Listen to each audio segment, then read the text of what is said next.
Dans la nuit du 14 au 15 avril 1912, le plus gros paquebot du monde heurte un iceberg et coule en à peine plus de 2h30 en plein Atlantique Nord, emportant avec lui 1500 personnes. Parmi les victimes se trouvent de nombreuses personnalités du monde des affaires, des arts, des lettres et de la politique. Même s'il est moins médiatisé que son jumeau l'Olympique, mis en service l'année précédente, le Titanic ne fait donc pas exception. Les journaux l'ont décrit sous tous les angles et ne manquent pas de suivre son succès avec attention. La nouvelle du drame, alors que se trouvent à bord de nombreux noms connus, est donc accueillie comme un choc. D'autant plus que, technologiquement parlant, le Titanic représente alors ce qui se fait de mieux. Déjà en 1909, après une collision très violente, le République avait coulé en une quarantaine d'heures, laissant le temps aux secours de venir. Le temps des drames semblait donc révolu. Autant dire que lorsque dans la nuit du 14 au 15 avril, les stations radio terrestres américaines commencent à capter les appels de détresse du Titanic, équipés d'un puissant appareil de TSF, les opérateurs sont sceptiques. À bord du navire, membres d'équipage et passagers restent sereins pendant la plus grande durée de l'événement tant le danger semble improbable. À terre, peu de monde s'alarme de la situation.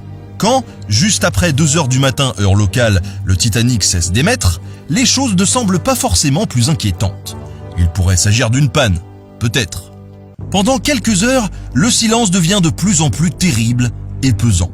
Les navires alentours avaient, pour la plupart, des radios bien plus faibles et le Carpathia, premier arrivé sur les lieux, ne pouvait pas prévenir lui-même le continent du fait qu'il n'avait récupéré que 700 personnes.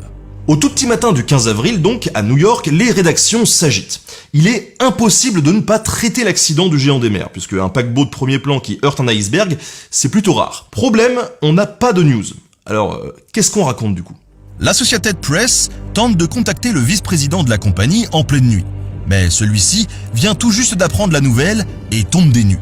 La plupart des journaux prennent donc le parti de la sécurité. Ils titrent sur l'accident en expliquant pour les plus prudents que le navire est en train de couler en faisant le bilan des informations déjà connues sur les passagers et les messages reçus. D'autres supposent et affirment que le paquebot a reçu des secours et est remorqué vers le Canada. C'est finalement au milieu de matinée que le rédacteur en chef du New York Times, Carl Van Anda, décide de produire l'une des unes légendaires de son journal, annonçant en fin de matinée que le Titanic a coulé. Son journal est ainsi le premier à annoncer le naufrage, alors même qu'il n'a reçu aucune confirmation. Qu'on soit clair, ce coup-là, journalistique, il va à l'encontre totale de l'éthique de la profession, puisqu'il se base sur rien du tout, aucune information. Mais il s'est révélé assez vite payant. En fin d'après-midi, le 15, la nouvelle du naufrage parvient enfin à la White Star Line, dont le vice-président annonce la sinistre nouvelle à la presse. Comme il le raconte plus tard, il n'a pas le temps de finir sa déclaration que la salle est déjà vide.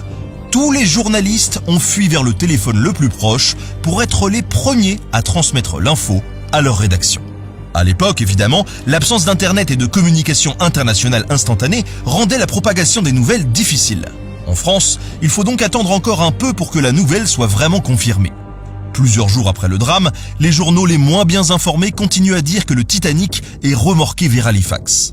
Pour les autres, il y a deux urgences. La première, c'est de transmettre au monde la liste des victimes et rescapés. Et la seconde, c'est de trouver un maximum de détails croustillants à raconter aux lecteurs curieux. Obtenir les noms des survivants n'est pas une chose facile. D'ailleurs, ça n'est qu'assez récemment que les chercheurs ont pu finir par établir des données quasiment exactes de qui se trouvait à bord et qui a survécu. Les listes n'étaient pas aussi précises et claires que de nos jours. Et pire encore, la transmission des noms des survivants devait se faire par morse, après avoir fait l'appel à bord du Carpathia. Ajoutez à ça que l'opérateur du Carpathia venait de passer une nuit blanche pendant le sauvetage et qu'il était assisté par un opérateur rescapé du Titanic qui avait pour sa part les chevilles gelées après avoir passé une partie de la nuit les pieds dans l'eau glacée, et l'opération devient encore plus compliquée. Si vous considérez, en prime, que le Carpathia devait passer par le biais d'un croiseur américain qui devait répéter ses paroles avant de toucher terre, les listes sont donc incomplètes et bourrées d'erreurs. Un cas fait le tour du monde, celui de deux enfants français, Michel et Edmond Navratil, âgés de 4 et 2 ans. Leur père venait tout juste de les enlever à leur mère après une séparation difficile. Il avait décidé de les emmener sous un faux nom jusqu'en Amérique où il souhaitait refaire sa vie. Or, Michel Navratil, père, n'a pas pu embarquer dans un canot et seuls ses enfants ont été sauvés. Ils ne connaissent que leur surnom, Lolo et Monmont, et personne ne connaît leur identité réelle puisque leur père voyageait sous un pseudonyme. La presse relaie rapidement leurs photos jusqu'en France, et dans le mois qui suit, leur mère les identifie et gagne les États-Unis pour les récupérer. En 2001, Michel Navratil s'éteint en étant le dernier rescapé masculin du Titanic. Et sa fille, Elisabeth, a écrit dans plusieurs livres l'histoire familiale. Si cette histoire finit bien pour Michel, elle n'a pas eu que de belles fins. À l'époque, informé dans la presse américaine que 2 enfants français attendaient à New York, Franck Lefebvre, un Français immigré aux États-Unis, s'y rend aussi vite qu'il le peut. Sa femme et ses 4 enfants étaient en 3e classe sur le Titanic. Mais malheureusement, il découvre qu'aucun des 5 n'a survécu, et pour couronner le tout, son immigration étant illégale, il est renvoyé en France où il termine sa vie dans les mines du Pas-de-Calais auxquelles il espérait échapper. Mais la presse a d'autres choses à penser que les listes de survivants, il faut aussi raconter ce qui s'est passé. Un candidat de choix est tout de suite vu en la personne d'Harold Bride, l'opérateur radio rescapé du Titanic qui était l'une des liaisons du Carpathia avec la terre ferme. Peu avant l'arrivée des rescapés à New York, il est informé par son entreprise, la Marconi Company, que le New York Times est prêt à acheter son témoignage pour une somme assez confortable. Lorsque le Carpathia arrive à quai, et alors que les entrées sont très surveillées, un journaliste s'infiltre jusqu'à la salle radio en accompagnant Guglielmo Marconi, venu lui-même féliciter ses opérateurs. Le récit, très détaillé et émouvant, est publié dès le lendemain en une. Un autre journaliste est aux premières loges. Carlos F. Heard, qui travaille pour le St. Louis Dispatch, a la chance de voyager à bord du Carpathia lorsque celui-ci vient secourir les passagers et il s'empresse alors d'interroger tous ceux qu'il peut. Bien évidemment, le capitaine du Carpathia ne l'entend pas de cette oreille et prive Heard et sa femme de tout support d'écriture. Il racontera plus tard qu'ils avaient dû user de tous les stratagèmes pour pouvoir écrire sur ce qui leur restait, comme du papier toilette. À leur arrivée dans le port de New York, la légende familiale des Heard veut que le couple reçoit l'aide d'un marin rebelle pour jeter par-dessus bord un paquet contenant toutes les interviews qui est ensuite récupéré par un remorqueur et emmené au plus vite à la rédaction. Le soir même, le récit de Heard est à la une. Plus largement, les journalistes, pendant les jours qui suivent le drame, se battent pour avoir autant de témoignages que possible. Et bien sûr, certains témoins mentent ou enjolivent les choses, comme souvent. Mais parfois, et ça c'est plus condamnable, ce sont aussi les journalistes qui le font à leur place. Paul Chevret, un passager français, est ainsi cité racontant avoir vu le capitaine Smith se tirer une balle dans la tête. Mais ça, c'est impossible. Chevret a quitté le navire dans le premier canot parti, bien avant la dernière fois où Smith est vu en vie. A-t-il menti ? Probablement pas. Il dément dans la presse avoir tenu ce genre de propos. D'autres journaux se livrent, eux, à une escalade de spectaculaires. Des explosions, un navire brisé en 2 sous le choc de la collision, et d'autres fantaisies sont publiées.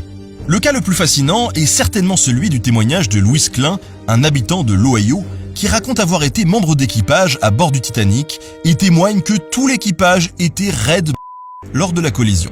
Lorsque ces propos arrivent aux oreilles du sénateur qui mène l'enquête américaine sur le naufrage, Klein est évidemment convoqué et escorté jusqu'à Washington par un marshal. Il disparaît mystérieusement de son hôtel le matin de son audition, s'enfuyant discrètement pour ne pas se parjurer devant la commission. En effet, aucun Louis Klein n'a fait partie de l'équipage et les autres témoins l'ont déjà démasqué. Comme le Titanic transportait des passagers américains et que l'équipage est encore sur le sol américain, un sénateur du Michigan nommé William Alden Smith, aucun lien avec le capitaine, obtient de tenir une commission interrogeant les membres d'équipage pour déterminer les causes du naufrage. Le souci ? Smith ne connaît absolument rien à la marine et pose de nombreuses questions naïves qui font de lui la risée de la presse britannique. Inutile de vous dire que les caricaturistes s'en donnent à cœur joie, même si en réalité, Smith est bien moins stupide qu'il le laissait croire et tire des conclusions pleines de bon sens sur la sécurité en mer. La presse cherche cependant à tout prix un coupable à clouer au pilori. Et même sans Twitter, tous les éléments sont réunis pour une bonne grosse shitstorm. Le président de la compagnie, Joseph Bruce Ismay, se trouvait effectivement à bord et a le malheur de survivre au naufrage. Avant même d'avoir atteint New York, il est donc la cible d'une campagne de diffamation qui n'a absolument rien d'innocente. L'un des plus grands patrons de presse américains, William Randolph Hearst, ne peut tout simplement pas le blairer depuis que des années auparavant, Ismay a refusé de lui donner en personne des informations sur sa compagnie. Cet ego blessé forge en retour la figure de Brute Ismay comme on le surnomme.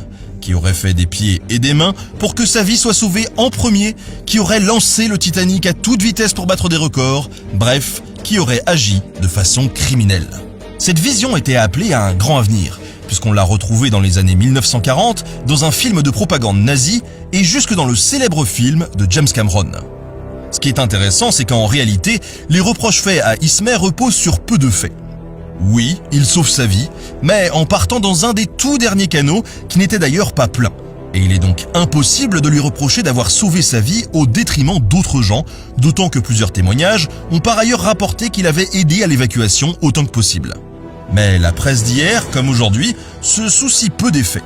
Et il est plus facile de brocarder un personnage plutôt que de remettre en question des pratiques généralisées par toutes les compagnies.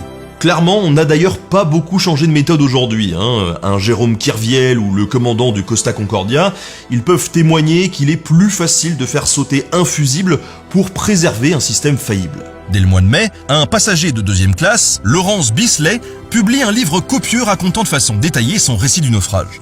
Professeur de sciences, Bisley dissèque l'événement avec méthode et est, encore aujourd'hui, une source précieuse.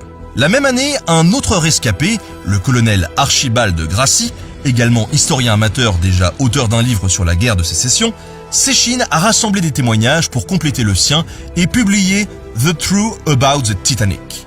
Il meurt malheureusement avant la publication, probablement des suites de son expérience difficile lors du drame. Mais son ouvrage est aussi une référence. Moins intéressant historiquement parlant, de nombreux instant books, avec mon accent français, sont publiés avec plus ou moins de rigueur afin de surfer sur la vague du drame. Un peu comme tous ces ouvrages aussitôt publiés, aussitôt oubliés, que l'on peut voir fleurir sur des événements frappants, des campagnes présidentielles, au mouvement des Gilets jaunes. Ces phénomènes éditoriaux, là aussi, ils sont pas vraiment nouveaux. Le buzz va même plus loin. Cartes postales, brochures et même partitions musicales et chansons sont produits pour rendre hommage au drame avec plus ou moins de bon goût. Et dès le mois de mai, alors que des navires s'affairent encore à repêcher des corps dans les eaux de l'Atlantique Nord, un premier film sort, Save from the Titanic, rescapé du Titanic, avec en vedette l'actrice Dorothy Gibson, elle-même rescapée du Titanic et qui portait dans le film la même robe que la nuit du naufrage. Un poil glauque quand même. Dans ce film muet d'une dizaine de minutes, Gibson joue son propre rôle d'une jeune femme racontant sa survie à ses parents et son fiancé. Et l'ensemble est accompagné d'images tournées pour les actualités, mettant en scène le capitaine Smith et l'Olympique. Bien malheureusement, cette pièce historique a disparu dans l'incendie des studios Éclair en 1914, et il n'en reste que des photos promotionnelles. Mais dès l'été 1912, un autre film bien plus ambitieux est tourné en Allemagne. D'une longueur de 40 minutes, assez exceptionnelle pour l'époque, il représente l'histoire du navire de son départ, tourné sur un paquebot allemand à quai, au naufrage. Le tout est fortement romancé et pose déjà certains points de la légende du Titanic. Longtemps pensé perdu, lui aussi, il est retrouvé dans les années 1990. Enfin, que serait un buzz sans rumeurs et sans complot ? Dès le 17 avril, un mystérieux télégramme circule, laissant croire que la White Star Line a menti en dissimulant le naufrage pour mieux réassurer le navire. Chose impossible, car aucune assurance n'aurait pu prendre ce genre de risque et aucune preuve ne peut corroborer la provenance du message. Mais qui, alors, a pu l'envoyer ? Et que dire de toutes les rumeurs de prémonition qui ont circulé ? On ne compte plus les personnes qui sont censées avoir annulé au dernier moment leur voyage. Aujourd'hui encore, bien des histoires souvent enjolivées sont reprises par des émissions d'amateurs de paranormal. Dans les années qui suivent le naufrage du Titanic, les imposteurs sont légion, donnant même des interviews à la radio pour les plus audacieux. Certains parviennent même à tromper des historiens confirmés. Lorsqu'en 1999, une maison d'édition française publie un disque de témoignages oraux, on y trouvait ainsi 3 imposteurs passés sous le radar, dont un qui racontait qu'il avait survécu en montant sur l'iceberg.